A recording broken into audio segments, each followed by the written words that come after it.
Marahay na aga. Good morning mga kaibigan. Kamusta po? Ito, prepare po kami. Papunta kami ng Maliko sa Nicolas, Pangasinan. Ito yung aking sniper. Tapos yung kasama ko naka ADB. Tapos may Aerox. At saka Honda Click 125. Sniper din na isa. Tapos yung si Kabayan, magkikita kami doon sa may monumento. Doon na po siya mag-aantay. Ang alis po namin mga kaibigan, alauna po ng madaling araw. Eto na mga kaibigan, magandang umaga na. Eto, nandito na kami sa may bandang ito ng Tarlac.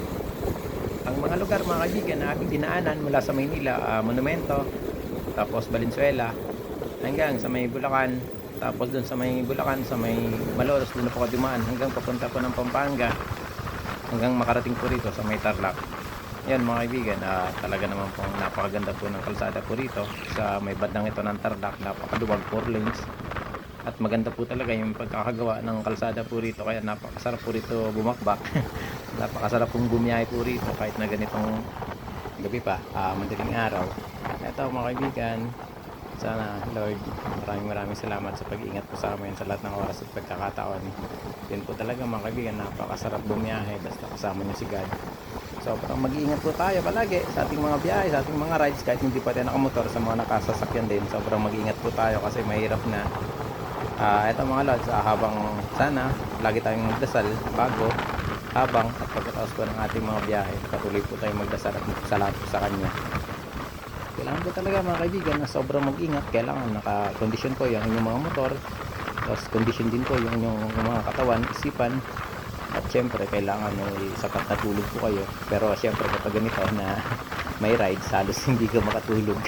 So excited ka. Pero ako, nakaidlip naman ako kanina kasi nag-out ako ng alas 3 sa hapon sa trabaho. Tapos umuwi pa ako ng Pasig.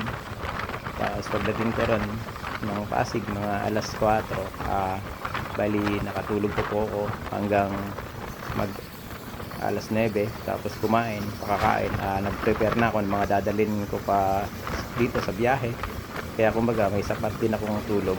Doon na lang ako pagdating ng talagang matutulog kasi diretso po kami ng Baguio City.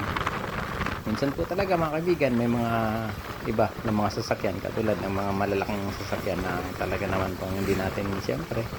Kanina medyo ginigit-git kami. Andito naman kami kanina sa may right lane. Hindi ko ba alam, siguro baka talagang tatlo kasi sila din na magkakasama. Pagka ganun, wag na, hayaan nyo na lamang. Mas okay na pong ligtas po tayong lahat. Mahirap nang ipagsapalaran yung ating nag-iisang buhay. Isa lang po kasi yung ating buhay, kaya nga po tayo nag-rides para mag-enjoy at hindi para makuha ng kaaway. Ride safe at drive safe po sa ating lahat.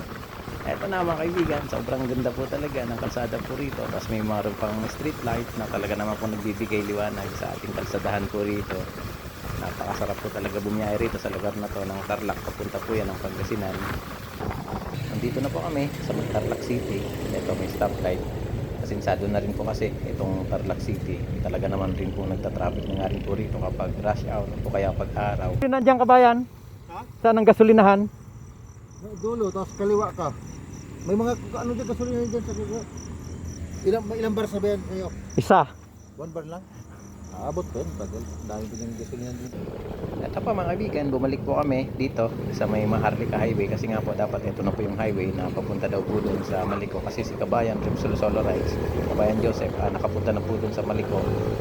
Kaya kasi kami, yung mga kasama namin nandun na sa may unahan sa may SM Rosales, kaya mas minabuti namin sumunod dun para sabay-sabay po kaming umakyat papunta po dun sa Maliko at magpapagasta rin po ako dun sa may unahan. Ito mga kaibigan, sa may bandang kanan po natin, yan po yung SM Rosales na isa sa pinakamagandang SM din po rito. Papagas lang ako.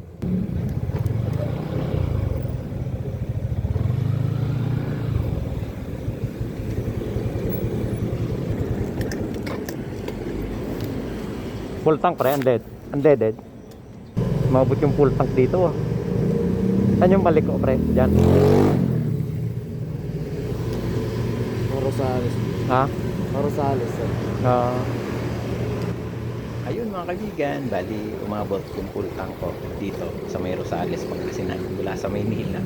Eto na, pakanan na po kami rito papuntang Rosales kasi pag diretso nyo po yun, papunta po yun ng Villasis. Tapos dun sa may papuntang Baguio. Welcome at magandang umaga, Rosales, Pangasinan. Sa wakas, napuntan din kita yung bayan natin dito sa may Rosales. Grabe, sobrang ganda mga kaibigan. Itong kalsada rin po rito talaga. Nakakaingit naman sobra yung mga kalsada po rito sa may Pangasinan. At kahit dito sa norte. Kasi nakapag-rides na rin po tayo hanggang sa may La Union. Tapos yung sa may Pabagyo, talaga naman pong napakasulit yung mga kalsada. Doon pa lamang sa may Pampanga hanggang sa may Tarlac, hanggang dito sa may Pangasinan, talagang grabe, sulit na sulit yung aming biyahe sa napakagandang kalsada. Sobrang nga pong nakakaingit kasi alam naman po natin pag uwi tayo ng Bicol, dun pa lamang sa may Quezon Province, hindi na magagandahan yung ibang kalsada puro tagadil na. At lalo na pagdating natin sa may Andaya Highway na po talaga naman sinasabi nila na gagawin, pero hanggang ngayon parang nakatenga pa rin. Talagang matindi pa rin po yung kalbaryo natin na nararanasan pag pauwi ng Bicol, Visayas at Mindanao na dumadaan po doon sa Quezon Province at sa Andaya Highway. Eto na mga kaibigan yung bayan ng Rosales dito sa Pangasinan. Napakalinis ng kanilang bayan mga kaibigan. Ayan, oh. Napakaganda rin po pala talaga ng Rosales, Pangasinan. Ngayon pa lang po ako nakarating ng Rosales, Pangasinan bayan. Kaya kumbaga talagang namangharing po ako sa ganda nitong Rosales, Pangasinan. Medyo malaki din po pala mga kaibigan itong bayan ng Rosales sa Pangasinan. Tapos eto sa unahan parang may nakikita akong rotonda. Ang lupit napakaganda, ayos na ayos din talaga dumaan dito mga kaibigan sa may Rosales sa Pangasinan. Welcome sa Rosales, Pangasinan na napakaganda at napakalinis. Eto mga kaibigan yung rotonda. Ayos napakaganda rin ng kanilang rotonda. Tapos ayan, welcome to Rosales na inyo po nakikita. Ito naman mga kaibigan, pagdating niyo po ron sa may Andox, bali kakaliwa na po kayo papunta po rito. Bali ito daw po yung papuntang Tayog, Pangasinan. Sa inyo na, di ko po kabisado po talaga itong kalsadang to. Ngayon lang ako nakarating po rito, kaya kumbaga nangangapa rin po kami. Umaasa lamang po kami sa Waze o kaya sa Google Map na nandun sa unahan po namin. Pero ito kasi si Kabayan ayaw mauna, kaya kumbaga nakasunod lang kami doon sa mga kasamaan po namin na nandun sa unahan. Malayo din mga kaibigan yung biyahe papunta po rito sa may Malico, Pangasinan. Hindi rin naman kasi ganun kabilis yung takbuhan po namin. Halos mga takbuhan lang din po namin, mga 80 na yung pinakamataas. Kasi di rin naman ganun kabibilis po lahat kami. Kaya kumbaga medyo natatagalan din po yung aming mga biyahe. Pero ayos lang naman, halos mga 6 na oras na po kaming tumatakbo papunta po rito sa may Malico sa Pangasinan.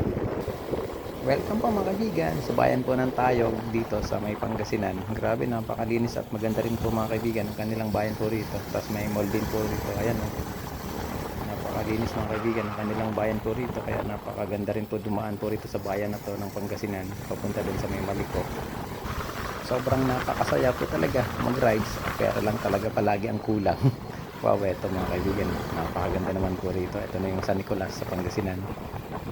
Grabe, napakaganda mga kaibigan ang ganda ng kanilang bayan. Medyo siguro malapit-lapit na kami dun sa may Malico.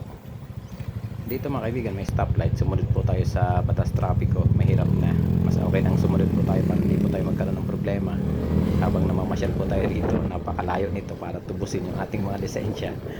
Kahit naman saan, mas maganda na igalang at irespeto po natin yung mga batas na sa bawat mga pupuntahan po natin para mas lalo tayo mag-enjoy at mas maging masaya yung ating paglalakbay at sa ating pamamasyal po sa kanilang mga lugar.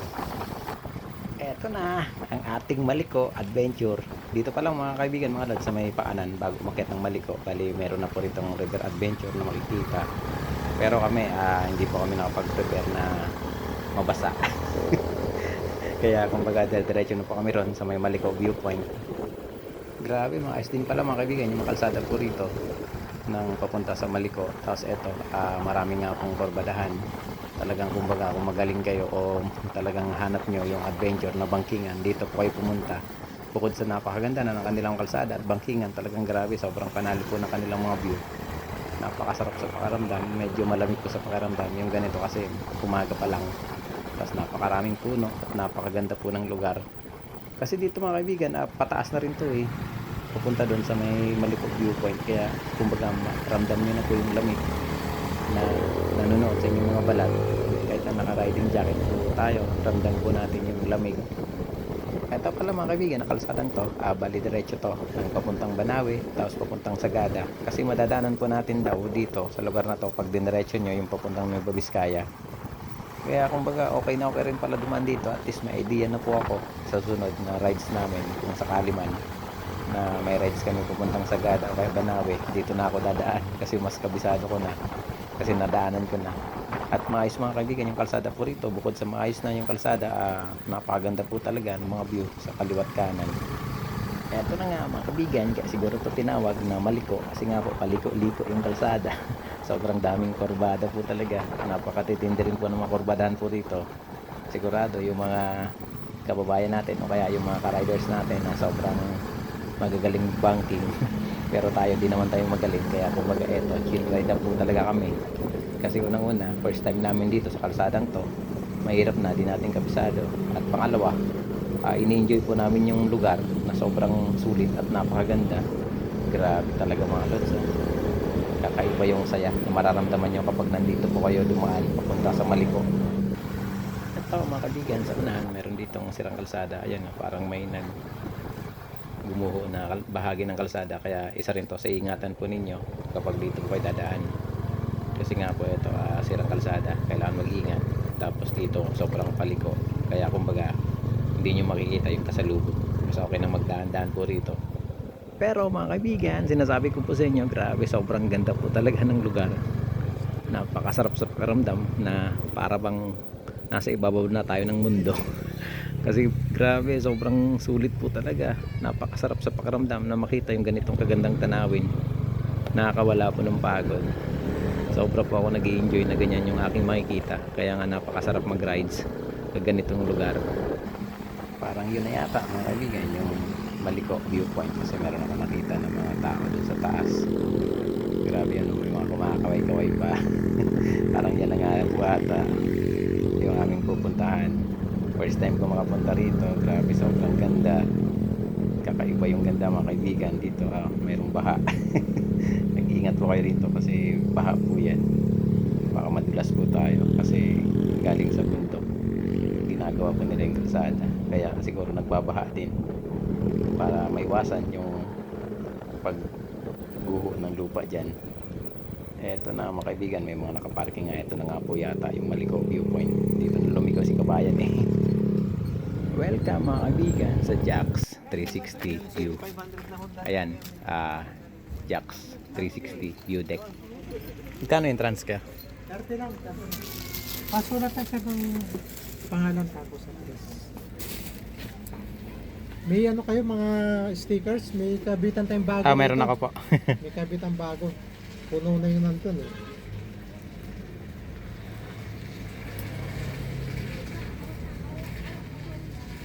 Saka galing sa Jose. Pasig po ako. Pasig. Okay na sir, okay na. Sa grupo lang naman kayo. Hayaan mo na yan kaya. Pwede kayo sir yung ano, sample. Hindi, pakibantay na lang ng helmet ko. Sige, at yung motor niya, no? Apo. Wala namang marito. Sir, ito sir, ito. Sir. Ay, yung drone ko yan. Ay, stickers siya, Ay, ito pa.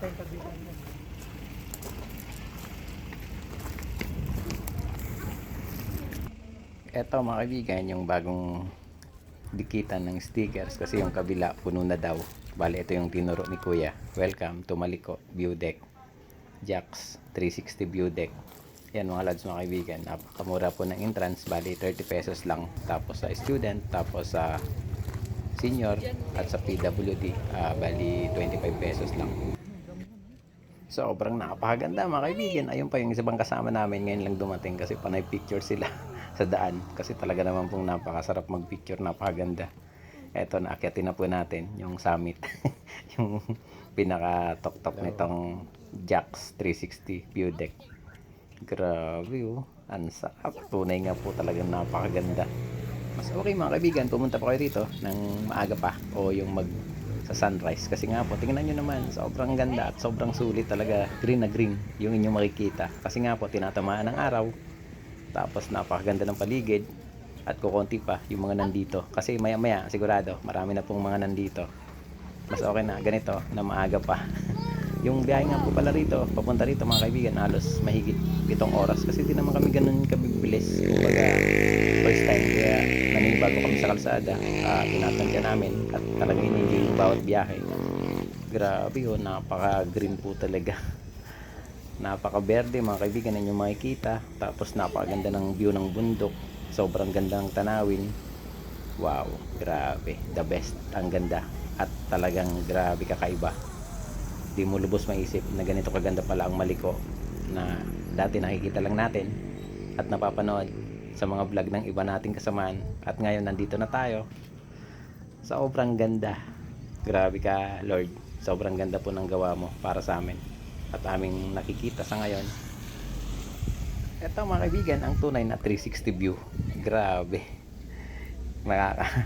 Sobrang nakaka-proud na napuntahan po natin to. Kasi talagang pinangarap ko dati na mapuntahan to. Sabi ko nga, akala ko hanggang pangarap na lang. Pero ngayon, eto. Kitang-kita po natin yung kabuuan ng 360 view ng Maliko. Pero sabi nila, marami pa daw po rito pwedeng puntahan. Pwede nga raw po may mga camping sites po rito. Subukan po natin at tanungin yung mga kasamaan po natin kung gusto pa nila napuntahan yung ibang ating mapasyalan po rito. Pero ito kasi mga kaibigan, malapit na daw po talaga to sa may Nueva Vizcaya. Boundary nga raw po itong San Nicolas ng Nueva Vizcaya. At may nabalitaan pa nga ako na parang pinag-aagawan nila tong lugar na to. Hindi ko lang po sigurado. Grabe, the best. Sobrang ganda. Kaya kayo po dyan sa mga nagbabalak na pumunta dito sa Maliko, subukan nyo na. Huwag nyo na pong patagalin pa. Napakasulit po talaga. Kakaiba yung ganda. Hindi nyo mararamdaman to pag nasa Maynila po kayo. Kaya pumunta na po kayo rito. Yan, kitang-kita nyo po yung kagandahan ng bundok. Sobrang tinatamaan ng sinag ng araw. Kaya nagiging kulay verde po lahat. Tapos yung lupa dito, ayan o, nagiging kulay pula. Pula ba yan? Orange. Napakaganda po talaga, sobra. Wala akong ibang maisip at masabi. Lagi nasa utak ko yung kagandahan kasi tunay nga po talagang sobrang ganda ng lugar na to, ng Maliko. Kaya talagang dinadayo. Kaya di ko masisisi yung iba na pumunta po rito kahit na malayo po talaga, dinadayo kasi nga po sobrang ganda po talaga, kakaiba. Eto mga kaibigan, meron nagpapalipad ng drone. Napakaganda ng drone niya. Parang ayoko ilabas yung aking DJI Neo. Nakakaya yung aking drone. Una-una, di pa rin naman talaga ako ganun kagaling. Pero susubukan ko pa rin mga kaibigan kasi ayaw kong palampasin yung pagkakataon na nandito na ako. Gusto ko rin subukan kahit na mababa lang yung lipad ng aking mga drone, ng aking drone pala. Eto, napakasarap. Welcome to Maliko, Pangasinan. Dito kayo mag-pictures. Ayan, yung aking sticker. Siyempre, di natin palalagpasin na di tayo maglagay ng sticker. Grand Tour, Maliko, Pangasinan na napakaganda. Halos talagang yung 360 niya. Sobra kayong magi-enjoy sa ganda. Lalo na kung mga nature lover po kayo, katulad po natin. Eto mga kaibigan, yung sample ng aking drone shots. Ng aking drone. Ayan, si Kabayan. Kabayan Ripsol Solo Rides. Kabayan Joseph. At yung mga kasama ko mula sa amin sa trabaho sa ospital. Sobrang maraming salamat sa panonood. Sana nasiyahan po kayo sa aking video. Huwag niyo pong kakalimutan na mag-like, share at subscribe po sa aking YouTube channel. At paki-follow naman po sa aking Facebook page na Abner the Rider para mas marami pa po tayong makita at talagang mapuntahan ng mga ibang lugar na gusto po nating puntahan. Maraming salamat sa panonood. God bless po. Mag-ingat po kamo. At talagang sobrang napakaganda po talaga nitong Maliko. Sa sunod, susubukan naman po natin na tagusin yung papuntang Sagada para naman maiba rin naman. At talagang mas malayo-layo na kaysa po rito. Pero grabe, napakasulit po rito. Mabalos po sa Indoga Boss. Maraming salamat sa panonood. God bless po. Thank you.